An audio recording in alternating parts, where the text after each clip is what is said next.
Hey, this one gets wild fast, stick with it. And if you're into these deep royal twists, hit subscribe early so you don't miss what's coming next. What if the future of the British monarchy, an institution that survived centuries of war, scandal, and chaos, was now hanging by one fragile thread? Not a revolution, not money problems, but something way more personal.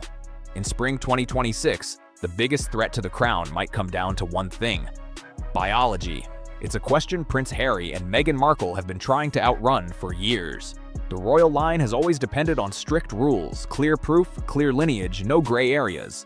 But as the Sussexes pull deeper into their California bubble, that once solid system is starting to show cracks. What began as online whispers has now exploded into mainstream talk. Royal insiders, longtime experts, even loyal supporters are starting to notice strange details that don't quite add up. This isn't just drama anymore. It's turning into a high-stakes power game where the credibility of the throne itself is on the line. Then came their latest wedding anniversary, and the silence was loud. In past years, it would have been everywhere. Media coverage, royal nods, polished tributes. This time, nothing. No message from King Charles, no public acknowledgement from William and Kate, not even a word from Harry and Meghan themselves. It didn't feel private. It felt like something had shifted, like the spotlight had quietly moved on. Meghan, usually sharp and media savvy, stayed completely out of sight. Harry, once seen as untouchable in public favor, now looked stuck in a situation he couldn't control. And here's the twist: the world didn't just give them space, it started to lose interest. But that silence? It was hiding something bigger. While people focused on what wasn't being said, plans for a new Australia tour were already in motion. Some see it as a bold move, but others are calling it a last attempt to stay relevant as their royal ties keep fading. And everything changed back in late 2025 when King Charles made a move no one expected. By pushing forward with removing Prince Andrew's titles, the king sent a message loud and clear: no one is protected anymore. If a son of the late queen could lose that status, what does that mean for a son who stepped away and built a life overseas? That decision now hangs over Harry and Meghan like a shadow in 2026. It showed the palace isn't waiting around anymore. The old patience is gone, replaced with cold, precise decisions to protect the institution at all costs. And right in the middle of that tension, Angela Levin stepped in and shook everything up. She's not just another voice. She's been close to the royal world for decades, and when she talks, people listen. Recently, she stopped hinting and started asking direct questions, and she zeroed in on the one issue the Sussexes seem determined to avoid: the legal status of Archie and Lilibet. The rules around the throne are strict, no room for uncertainty. A child must be born of the body to qualify. Levin didn't frame this as gossip. She framed it as a legal concern. Missing medical confirmations, breaks from long-standing royal traditions. She pointed to them as serious inconsistencies. She raised questions that are now echoing everywhere. Why weren't standard doctor signatures displayed like tradition demands? Why the delays and confusion around birth details? If even a small doubt exists, it doesn't just spark headlines. It could challenge their official place in the royal line. To see why this is hitting so hard, you've got to look at history. Royal births were always public, clear, and immediate. The Lindo Wing moments, like Princess Diana or Kate stepping out shortly after giving birth, set the standard for openness and trust. And now, people are starting to wonder what changed, and why that shift matters more than ever. This next part gets even heavier. Don't miss where this is going. If you're still here, make sure you're subscribed so you catch the twists as they unfold. It's a tough tradition, no doubt, but it exists for a reason. The royal system depends on clear proof, clear process, and public confidence. For years, there were strict measures in place to confirm royal births, even officials present to witness it all. That level of transparency wasn't random. It was designed to protect the line of succession at all costs. Over time, some rules were relaxed, but the core idea stayed the same: openness matters. Then everything changed. When Meghan entered the picture, that long-standing playbook seemed to disappear overnight. No hospital steps moment, no detailed medical confirmation, and reports that didn't fully line up. It wasn't just privacy, it felt like a full information blackout. As questions started building, theories that once stayed in obscure corners of the internet began creeping into mainstream conversations. People pointed out odd details, unusual timing, and moments that didn't seem consistent. Harry pushed back hard, calling it all unfair and offensive. But without clear, traditional confirmation, the speculation only grew louder. In the royal world, silence doesn't calm things down. It does the opposite. By stepping away from established norms, the Sussexes didn't just protect their space, they created a mystery that refuses to go away. And here's where it gets serious. Under royal rules, legitimacy isn't flexible. If protocols aren't clearly met, titles and positions can come into question. But the questions don't stop at birth records. They've shifted to something else entirely in 2026.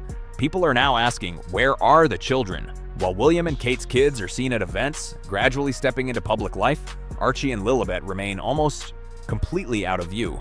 Aside from a few carefully released images and short clips, the public hasn't really seen them grow up. And that's raising eyebrows. Because in this system, being in the line of succession isn't just a private matter, it's tied to public visibility and national identity. Keeping that level of distance has only intensified the curiosity. What might have started as a choice for privacy has turned into non-stop speculation. Without the usual milestones being shared, even neutral observers are starting to wonder if there's more behind the curtain. And instead of easing concerns, Harry's response has taken a very different direction. Rather than offering simple clarification, he's leaned hard into legal action. Lawsuits, warnings, pressure on the media, it's become a pattern. But here's the issue. Legal threats don't always calm a situation, they can make it feel bigger. Each case raises the same question louder than before. What's really being protected? If the claims had no weight, many argue a clear statement or documentation could shut it all down instantly. Instead, the back and forth keeps escalating, and it's pulling even more attention into the story. Because once things move into a courtroom, everything changes. Courts don't deal in headlines, they deal in evidence. If a case ever reached that level, it could open the door to full legal scrutiny. Documents, timelines, official records, all of it could be requested. And that kind of process doesn't bend to public image or personal narrative. For a couple that's carefully managed their story for years, that possibility alone raises the stakes dramatically. Because once the legal system steps in, control shifts, and what comes out next could change everything people think they know. This is where things shift from drama to real pressure. Stay locked in, because this part connects everything. Now the heat isn't just coming from headlines, it's coming straight from inside the British government. In 2026, talk around the Titles Deprivation Act is getting louder than ever. This isn't some random rule either. It was once used during World War I to strip titles from those seen as acting against the country. And now, some MPs are seriously looking at it again, using the Andrew situation as a roadmap. There's growing push for one clear goal: make sure royal titles only belong to those who meet every constitutional standard. And that includes questions around lineage. Calls for a formal inquiry into the Sussex family line are starting to build. This isn't about personal feelings, it's about the legal structure behind the monarchy itself. If action comes from the king, it likely won't be personal. It'll be pressure from government leadership demanding stability and clarity. At that point, this stops being a private issue and becomes a national one. The Sussex situation isn't just family tension anymore. It's being treated like a matter of state. Behind palace walls, strategy is everything. Senior advisors, the ones quietly shaping the future, have been watching closely. Instead of reacting fast, they've taken a slow, calculated approach. Let distance grow, let public attention shift. Let the situation play out without direct confrontation. And in 2026, that approach is becoming obvious. Fewer invitations, no public acknowledgements, total silence during key moments. It's not accidental. It's a quiet way of removing the Sussexes from the royal spotlight without making a scene. Step by step, they're being repositioned, not as working royals, but as public figures on the outside looking in. And that shift hits hard, especially in a place like California where status is everything. Without that royal connection front and center, the perception starts to change fast. At the same time, the financial side is starting to feel the pressure too. In March 2026, reports came out that Meghan stepped away from her Netflix partnership tied to her lifestyle brand. Officially, it was called a mismatch. But behind the scenes, insiders suggest something else entirely. The momentum just wasn't there anymore. That massive wave that started with huge deals and big promises is slowing down. And without those major contracts constantly coming in, maintaining that high-profile lifestyle becomes a serious challenge. We're talking about huge costs. Property, security, daily operations, it all adds up fast. And without steady backing, the gap starts to show. The image of global influence begins to shift into something much more uncertain. Meghan's lifestyle brand, American Riviera Orchard, was meant to reset everything. A clean launch, a fresh identity, a strong comeback. But by mid-2026, it's struggling to truly connect. And there's a reason people keep pointing to. It's hard to sell a polished image when the story behind it feels unsettled. When a brand leans on status, connections, and credibility, but those same elements are being questioned, it creates hesitation. People start to pull back, because at the end of the day, perception drives everything. And right now, the perception is changing fast. Without that solid royal foundation, the entire image starts to look different, and not in a way that helps them stay on top. And as that shift continues, one big question keeps getting louder. What happens if the foundation doesn't hold at all? This is where it all circles back, and it gets even more intense, so don't click away now. At the center of everything are the children, Archie and Lilibet. They didn't ask for any of this, yet they've become the focus of a situation far bigger than them. No matter how they came into the world, they're now tied to a debate that's growing louder by the day. If these claims were ever officially confirmed, the consequences would be serious, not because of anything they've done, but because of decisions made around them. That kind of outcome would be completely unprecedented, and it raises tough questions about fairness, responsibility, and how far tradition should go. It also puts a spotlight on Harry in a way that's hard to ignore. For years, he's spoken out against the pressures of royal life, but now, critics argue his own choices may have placed his children in a complicated position within that same system. And that contrast? People are noticing it more than ever. As time moves through 2026, the pressure isn't fading, it's building. Some voices keep saying this could all be cleared up with one decisive move, something simple and direct. But instead, the situation stays tense, with legal battles and public silence keeping everything in a constant state of question. And in royal circles, silence doesn't always come across as strength. Right now, it's being read in different ways by different groups, and that divide is only getting wider. The longer this drags on, the more public opinion starts to settle, whether it's based on fact or not. All of this leads to a major question sitting with King Charles. As a pitta and as a monarch, he's balancing two roles that don't always align. There's personal loyalty, and then there's constitutional duty.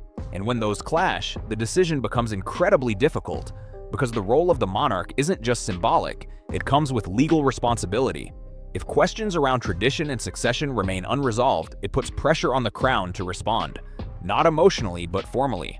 There have even been quiet reports suggesting that questions were raised behind closed doors, and the response? Allegedly minimal. If true, that only deepens the divide and adds another layer to an already complicated situation. If this ever escalates into formal proceedings, it wouldn't just impact one family, it could shake the entire institution. Legal reviews, official records, intense scrutiny, all of it pulling something historically private into full public view. That's the scenario no one at the palace wants, but it's the one people are starting to talk about more openly, because right now, the uncertainty isn't going away. It's evolving into something bigger. The image of the once celebrated couple has clearly shifted since 2020. In 2026, the narrative feels completely different. More pressure, more questions, and far less control over how the story is being told. And as long as clarity stays out of reach, the speculation only gets stronger. What started as whispers is now shaping public perception in a major way. And when that happens, it doesn't just affect individuals, it starts to cast a shadow over the institution itself. Because in the end, this isn't just about personal choices or public image anymore. It's about whether doubt, fair or not, can exist around something as critical as the future of the monarchy. And what happens if those questions never fully go away? This is the final piece, and it brings everything together, so stay with me till the end. Every time they step out for carefully staged appearances in places like Australia or Canada, it doesn't feel like momentum, it raises more questions. The public can tell when something feels scripted, and right now, people are picking apart the details, noticing gaps and inconsistencies that keep coming up again and again. Major outlets that once stayed quiet are starting to look closer too. The tone is shifting, and tougher questions about transparency are entering the conversation. What was once brushed off is now being examined more seriously, and that shift is hard to ignore. If any of this were ever tested in a legal setting, the impact could be massive. We're talking reputation, partnerships, public standing, everything tied to credibility. Because at that level, it all comes down to what can actually be proven, not what's been presented. There's also a visible change in how Harry is being perceived lately.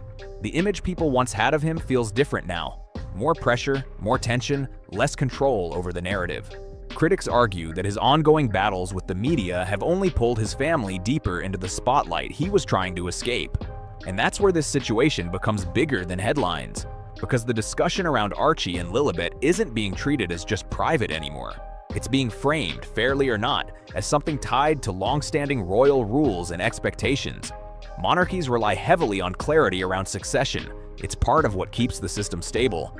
When that clarity is questioned, even hypothetically, it creates a ripple effect that reaches far beyond one household. Meghan, once seen as a modern addition to the institution, is now viewed very differently depending on who you ask. Some see strategy, others see silence. But either way, the lack of direct answers continues to fuel debate instead of settling it. And Harry? His approach hasn't quieted things down either. The more forcefully he pushes back, the more attention it seems to draw. In a situation like this, perception can shift quickly, and once it does, it's hard to reverse. What keeps this story alive is one simple reality: there are still unanswered questions in the public eye.